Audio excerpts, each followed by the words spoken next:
Welcome to the Indiana Basketball Weekly Show on the Grueling Truth Sports Network. I am your host for the Indiana Basketball Weekly Show, Mike Goodpaster. Right now, I'd like to welcome in from KentSterling.com, Kent Sterling. How you doing, Kent? Doing great. We go in bowling. Please, dear God, let Indiana play a bowl in Nashville or Tampa and not Detroit. Please do not sentence us to a bowl in Detroit. But Detroit is so beautiful.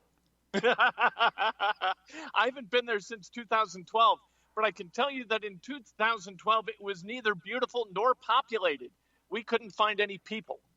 Well, that is actually when I coached arena football. We played a team in Saginaw, Michigan, and we got there in the middle of the night, and we go in this hotel, and the next morning we wake up, and we realize we are the only people in the hotel. Was our football team, and we took a walk. Jared Lorenzen was the quarterback on our team at that point, the one who played for the Giants, won the Super Bowl ring, just recently passed away. And Right. we used to take a walk in the morning around the cities we're playing in. And this is the only place, Saginaw, Michigan, that I've ever been where actually the courthouse was boarded up. There was nobody there. So we're figuring, how are they going to have a crowd? We get there that night, though. We played at Saginaw's, I forget what they called the arena, but there's like 7,000 people there. And I'm Wow. like, well, I mean, those people don't live in the city. But I digress from that because we have to talk about another Hoosier win. Indiana's now 7-0, and what are they ranked? Number 3 in the polls, Kent?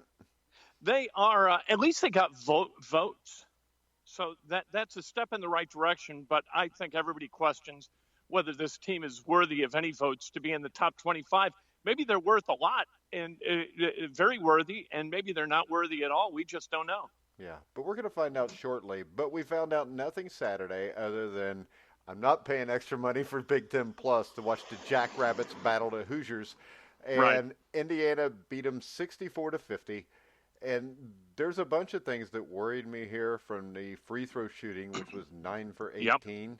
And my question is, with the free throw shooting, this Jackrabbit team was a team that kind of packed it in. They controlled the pace of the game. IU actually got a couple shot clock violations against them, which I don't know that we've seen all year. And is the free throw shooting because of maybe having to work a little bit harder on the defensive end? You know, it could be, or it could be an aberration. They're hitting about 73% for the season, and I'm cool with that. But if that turns into a trend, then I got a problem because I don't think Indiana is going to be able to overcome against Big Ten quality competition or against Florida State or any team of that ilk. 19 turnovers and 9 of 18 from the foul line. I just don't think that they've got the talent level necessary to be able to play at a winning level while kind of producing that statistical mediocrity. Yeah, and when we look at this, Joey Brunk's another one that concerns me. 20 minutes. Yeah. He got off 1 shot.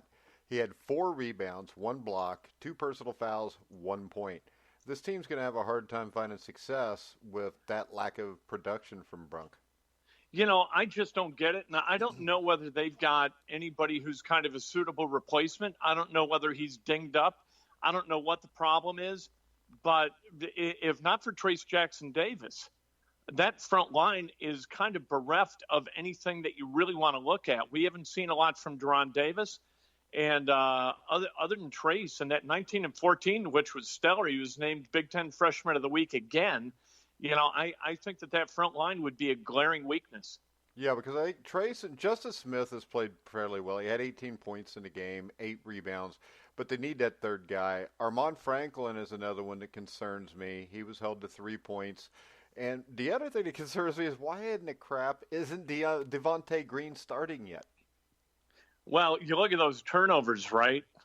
And I don't believe that that's the reason. He's had 4 in each of the last 2 games against teams that you should really be able to dominate from a talent perspective and from an athletic perspective. And what's going on in that noodle, I think, is anybody's guess. And it's always been kind of that thing. The good Devontae, the bad Devontae, 11 points, but 4 turnovers. Got a lot of the bad Devontae in the last 2 games. And again, I don't think they can overcome that. Yeah, and the other concern is with a team that slows it. The Jackrabbits basically packed five guys in, let Indiana shoot the ball if they wanted to, and that's another worrisome thing because if it's not the Jackrabbits that are doing it, and it's a team that's a Yeah. little longer and more athletic, you're not making those shots. You're not going to get a whole lot of rebounds either.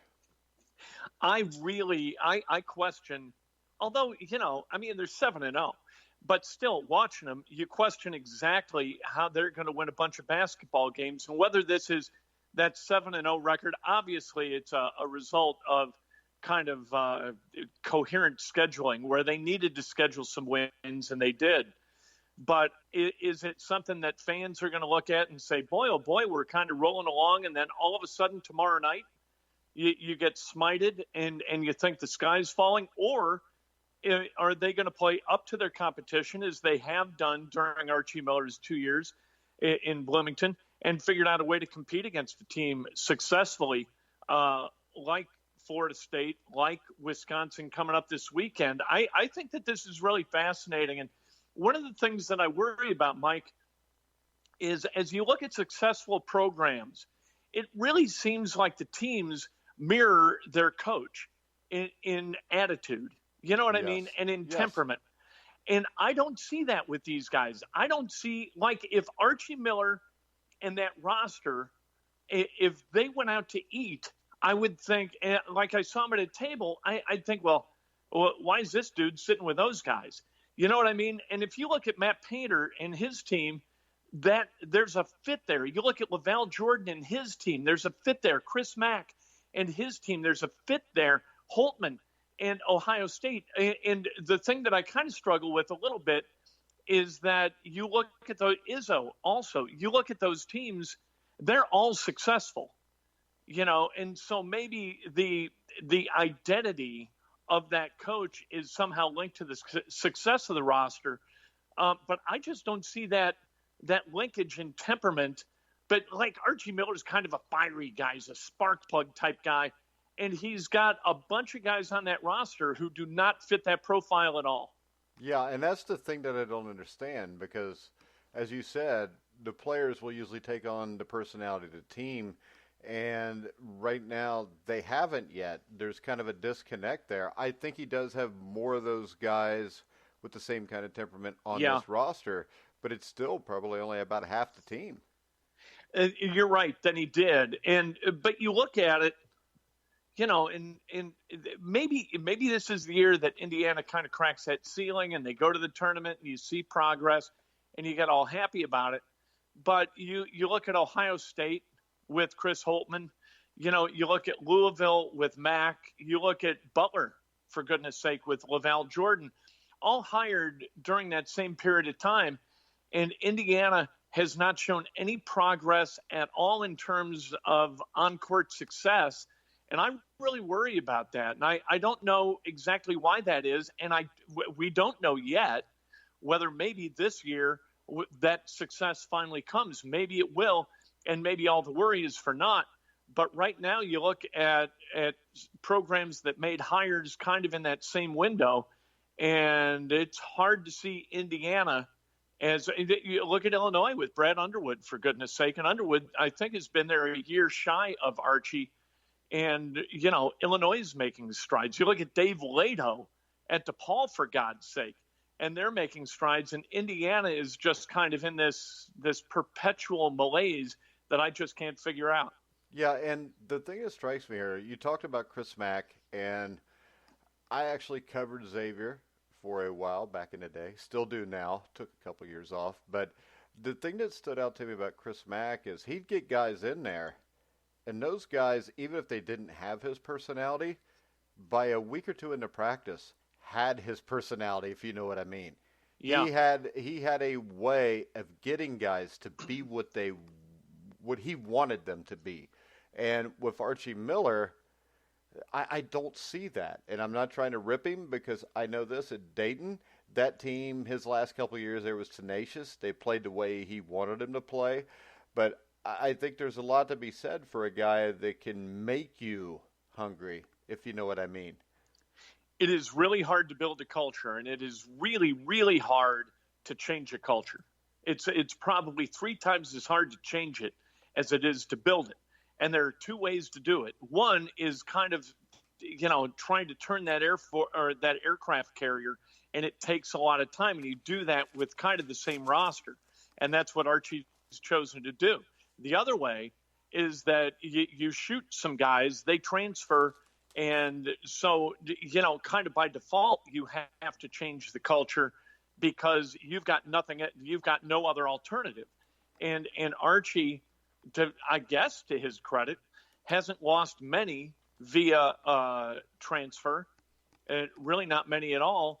And so you've got the kind of the same guys, and maybe this evolution is gonna wind up being, okay, Indiana is a reflection of Archie, or maybe it's not. Maybe Archie's going out and recruiting kind of the best and brightest of the state of Indiana, whether they fit his personality or not.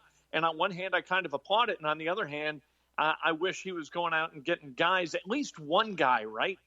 If you get one guy who's your guy, and you can kind of, like what, this goes way back, but what Mike Eruzione was for Herb Brooks on that U.S. Olympic hockey team back in 1980.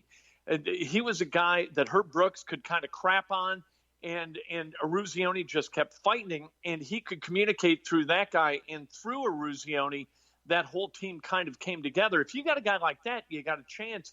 But I don't know that Indiana's got a guy like that. Yeah, and when you bring up Eruzione, that's a guy that he didn't even sniff the NHL. I don't even think he played minor league hockey after that. But he was kind of the glue that kept that team together. And if you look at Bob Knight over the years, and I hate to bring that up, but it's an IU show, so what the hell, I'm going to. You always had guys like the Joe Hillmans, the Steve Isles, that were glues to that team. And with this team, I think McRoberts, you had a chance to have that last year, but I think he was hurt most of the year, which really hurt that. And I think the best way to change a culture is to go up and get rid of the guys that don't fit your culture. I know it sucks to tell a guy who's no longer needed, but to change a culture, sometimes you got to get people's attention. Absolutely right. And that's true, not to extend this to business, but if you own a business, and let's say you don't own it, let's say you come in to manage a department, and you've got a problem person who's going to corrupt your message in every hallway conversation that person has. That person has to go immediately. And they call it shooting a hostage. If you shoot a hostage, everybody else becomes very compliant. And that's really important. And Archie has never gone there. And I don't know whether that's at the guidance of Fred or whether that's Archie just wanting to be a good guy and try to be a good leader at the same time. But sometimes you have to forego being a good guy in order to be a good leader. And from the contact that I've had with Archie Miller, I don't see him having any problem with not being a great guy. Yeah, and the problem is it's really hard to be a great guy all the time in the position he's in, because at some point you got to blow somebody up, if you know what I mean. I mean, it's hard to do. Trust me, I've been in situations before where I've had to tell somebody that we were no longer going to pay them, that we had to get somebody else. And at the start, it's a really hard thing to do. It's an exceptionally hard thing to do, and it's hard in 2 ways. It's hard personally to tell somebody goodbye. That's no fun. It's no fun even firing people who deserve to be fired. But it also it opens you up to some oversight issues with your manager. And I'm not saying this about Fred, but if you've got a manager who's not 100% bought into who you are and what you're doing, and you fire a guy, and you open yourself up to some vulnerabilities, and where you could just kick back and enjoy yourself and cash paychecks, you're trying to make something better, but you're getting questioned at every turn. It can make things really, really difficult for a manager. Again, I don't know whether that exists at Indiana or not, but there's clearly something that's different. Like, the talent level is good, but for whatever reason, that talent level isn't producing the results that at least fans kind of crave, and other coaches have been able to drive in their positions during a similar time frame.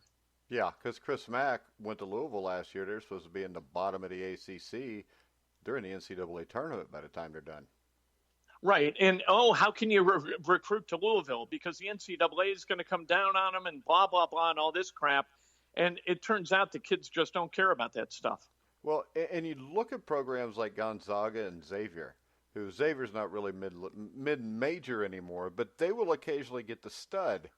But the other thing they do is they'll fill in with 4 or 5 other guys that fit exactly what they're trying to do. Yeah.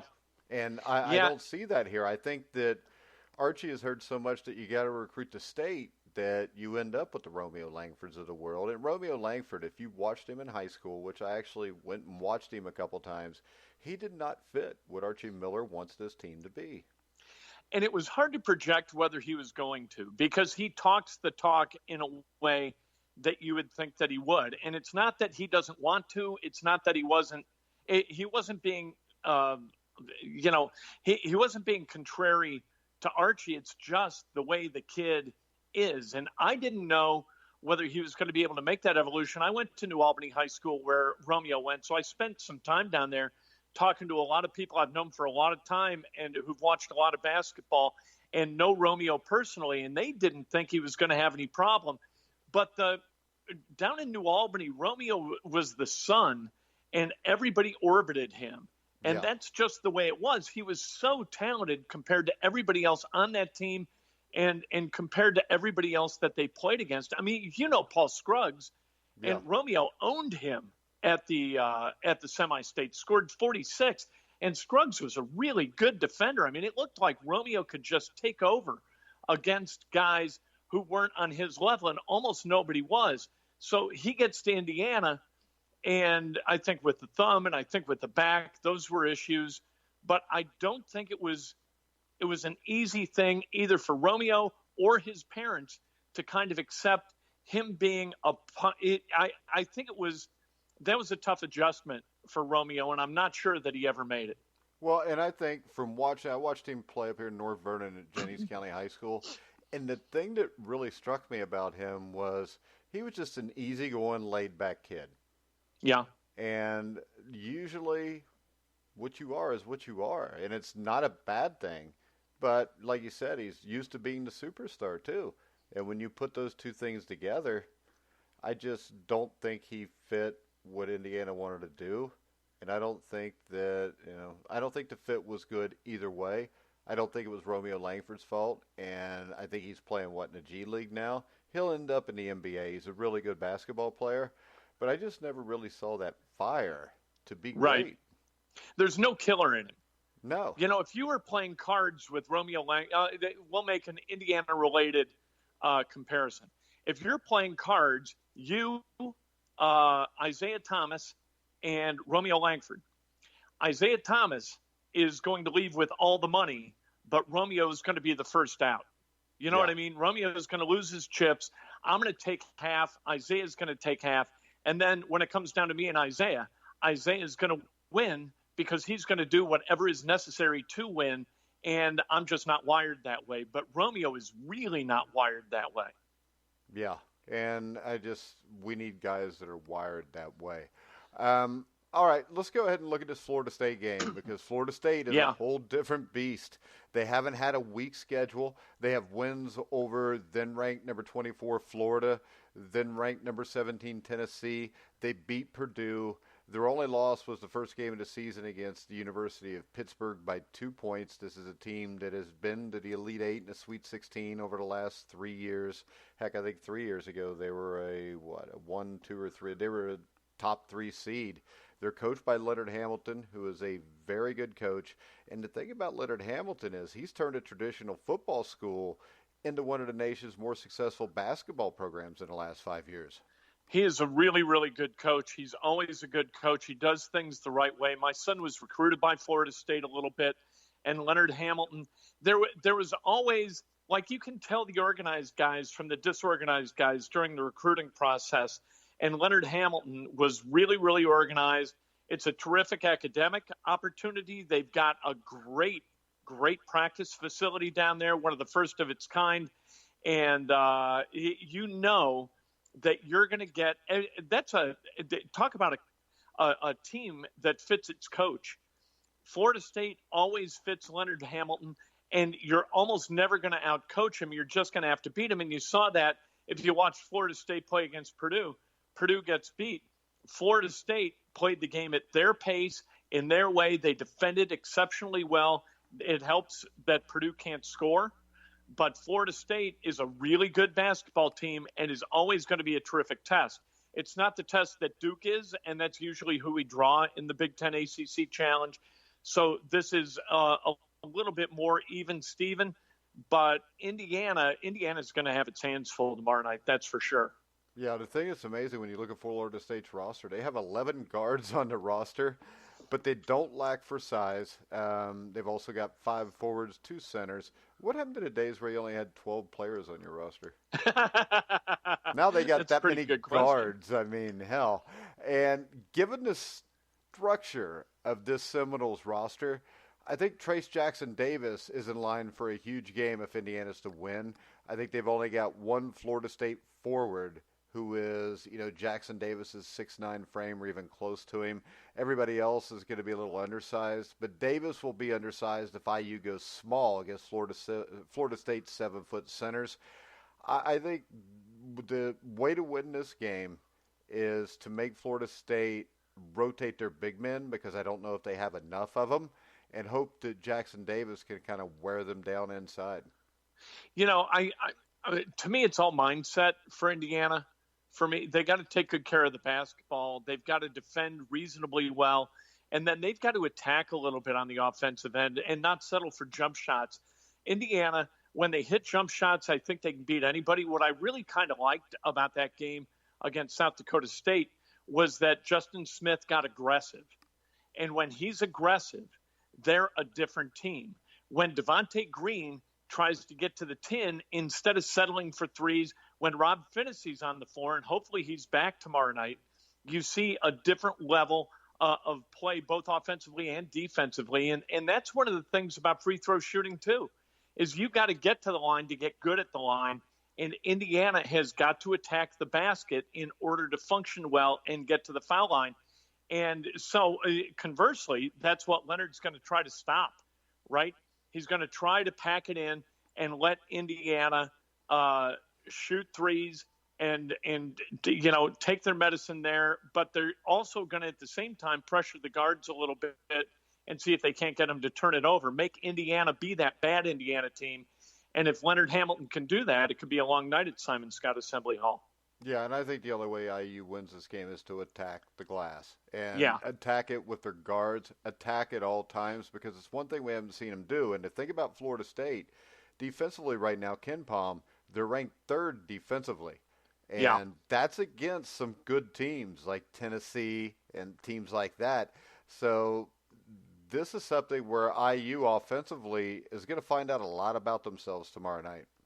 And you can kind of see something in the way they score, right? They've got Darren Vassell at 12.5 points a game, Trent Forrest at 12.4, MJ Walker at 10.2, Patrick Williams at 9.6. They share the basketball. They're selfless. They're not ego-driven. And that makes them really, really tough to play against.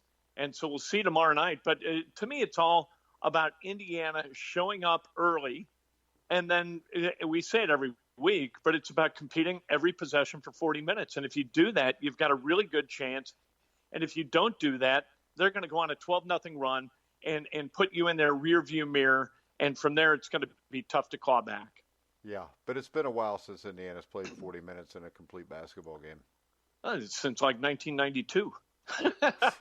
2002, it's been a when while. they beat Duke, maybe. I don't know. And that was a terrific – that was – talk about a team like that didn't necessarily reflect its coach, but really reflected Indiana. That was a great anomaly as a team. You had a couple of really talented guys. You had 2 tough as hell guys in Coverdale and Fife, and then you had a sharpshooter like Hornsby. They were just with Jeffries there and Newton and those guys. That was a really interesting basketball team that I think reflected Knight maybe more than Mike. Yeah, and don't forget, Jared Odell, I think, scored like double Yes. figures, like 14 or 15 points in that game. And then, of course, A.J. Moye. I love that kid, right? Yeah, he dropped like 14 in that game too, didn't he? Something like that. Yep. Yep. And a really, really good kid. Nice kid. Yeah, and I think Hornsby was pretty much shut out in that game. But against Kent State, man, Yeah. how much fun is it to watch guys all get good shooting is so contagious. And to watch those guys all of a sudden go off and drain a bunch of threes, where if they don't, Kent State winds up in the Final Four. Yeah, Kent State was a really good team that year too. Yeah, Didn't they upset Antonio Pitt? Gates. I think it was Pitt. Who's that? Kent State. Was it Pitt that they upset to get there? Oh, it might have been. It always remember. was, right? I mean, Ben Howland always had a tough time at Pitt, kind of getting over the hump, and so is everybody else. Always great talent, and rarely do they finish in the way you would expect them to, or at least that was true in the past. Yeah. Well, neither does Indiana anymore. We used to in the past, but not Yeah, who now. we crapping? All right, so you're pumped up about Indiana beating Purdue in the old Oaken Bucket game? That was just beautiful. I really thought it was going to go the other way. I think Brahms should have gone for two on two different occasions and didn't. That pass hits the kid's knee and bounces to what's his name? They've always got these kids. I can't believe I'm spacing the kid's name because either the basketball team or the football team always has one of these kids. So, but hey, you know what? I thought that they just didn't look very disciplined again. I hate to go off on rants like that. You know, this is a glorious moment for Tom Allen, his first bucket win. But they just looked like a team that survived against Purdue rather than a team that beat them. So, but we got to the bowl game. We got the eighth. Oh, Anthrop. That's what it is. The Anthrop kid caught that pass. But because of that win, we're probably going to a better bowl, and that might mean Nashville, and that would make me very happy. I don't know of anybody that's really that excited to go to Nashville. It's just because it's closer, Kent. Yes. Well, you know what? Detroit's also close, but I would not be excited to go to Detroit. Yes, I would be much more excited to go to Nashville because you can drive it. And so it's going to be a bunch of, the students can get there. They don't have to, pop for a flight. They could have some fun on December 30th. It's a Monday, so you can kind of make it a long weekend as you head toward New Year's. I like the idea of going to – plus Nashville's fun. Yeah, plus there's a lot less chance of being shot, too, in Nashville. Than Detroit? Yeah. Because everybody is packing in Detroit. There are 3 people who live in the city, and they all own 75 guns. Wait a second, because it's Indiana here, and almost everybody's packing, but not everybody gets shot.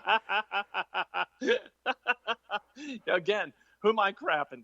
We do kind of get on our soapbox here for no good reason and dog out other communities, but I stand by it. Well, right now the Music City Bowl is projected to be UAB versus Louisville, with the Red Box Bowl being Washington and Indiana.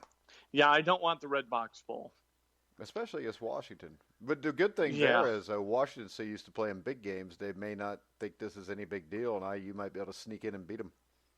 Yeah, but as we know, it's never with IU football. It's never about the wins and the losses. It's about the party, and the party in Nashville is going to be much better attended than the party in Santa Clara. So I want to go to Nashville.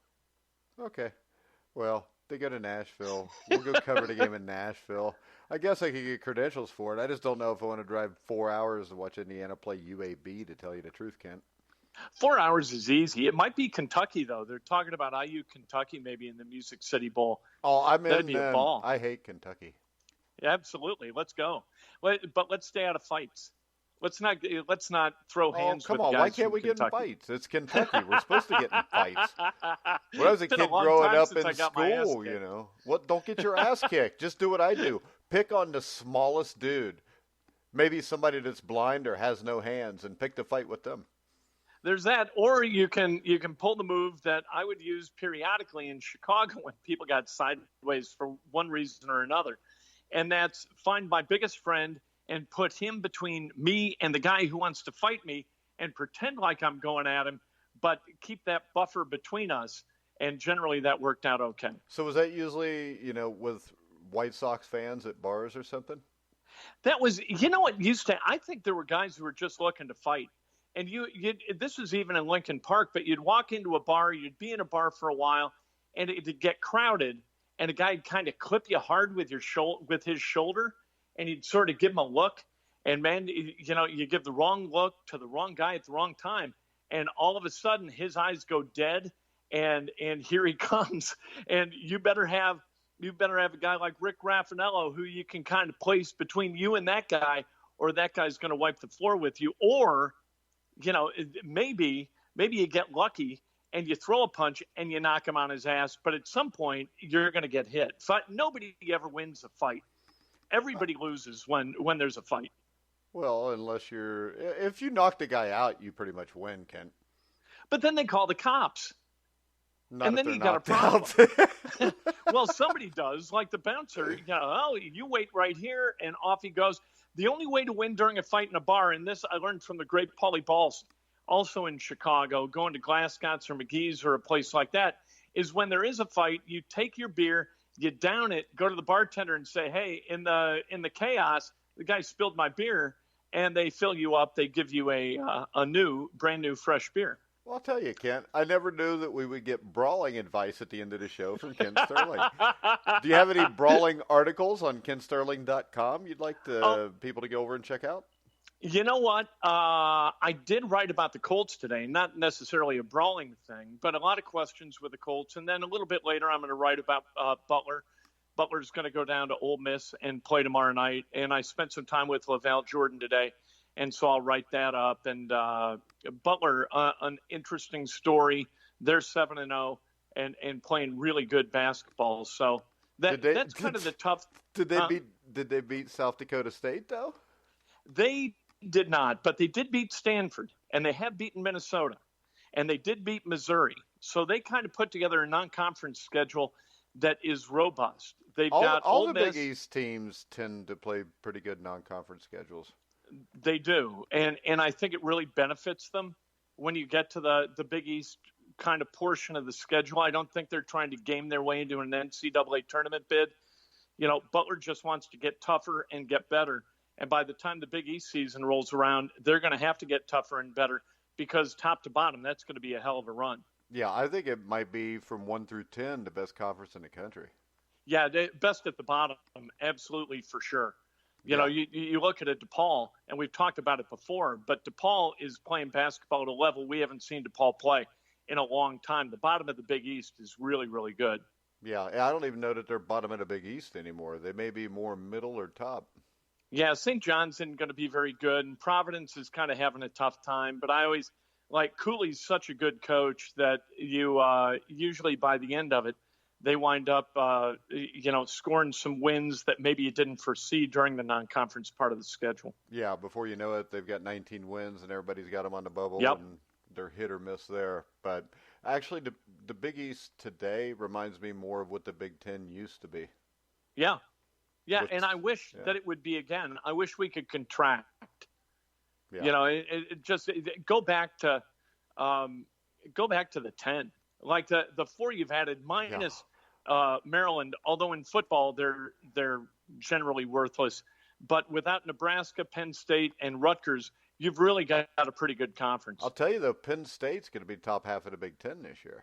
Yeah, and how, what, I was going to kind of rip them a little bit, but I'm not, because what they've done by keeping Chambers there and not going through this cycle of changing coaches every 5 years when things don't, magically turn into, rainbow and sunshines. They've kept Chambers. He's a good coach and he's doing a good job. And finally, kind of all the pieces are together in a way where they're going to wind up being a much better team than they've been I think he's been, what is this, his 9th year? And much better than they've been in the past. But, all right, Kent, do we want to come back Wednesday to talk about the Florida State game? Absolutely. All right, so we'll be back Wednesday, let's say 2:30 again? Yeah, let's go. If I'm not talking to you about it, I'm talking to myself about it. So let's go. Same here, but... All right, guys, we're going to go ahead. We're going to wrap the show up. Kent, tell everybody where they can find you again before we wrap it up. It's all Kent Sterling all the time. KentSterling.com, at Kent Sterling on Twitter, and available on Amazon at some point in the next couple of days, I hope. I wrote a book called Oops. It's a kind of a chronicle of Is it all about the your bar fights? Well, you know what? It does talk about a couple of fights that I had in school that I learned a lot from. It's kind of like the mistakes and then the lessons that came from the mistakes. So, stories that, I don't know, maybe people find them amusing if they like to laugh at the pain of others. And then other people, maybe they find them useful so they don't have to repeat my mistakes in learning the lessons that I've made. And I'll just tell you, if a guy bumps into you at the bar and you look at him, you go, oops, you'll probably you'll stop all fights right there, or you'll start them right there. Very nice.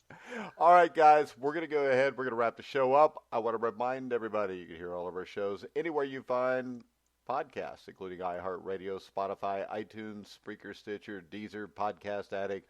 There's like 200 other more, but just type into Google Truth, or the Google Truth, the Grueling Truth.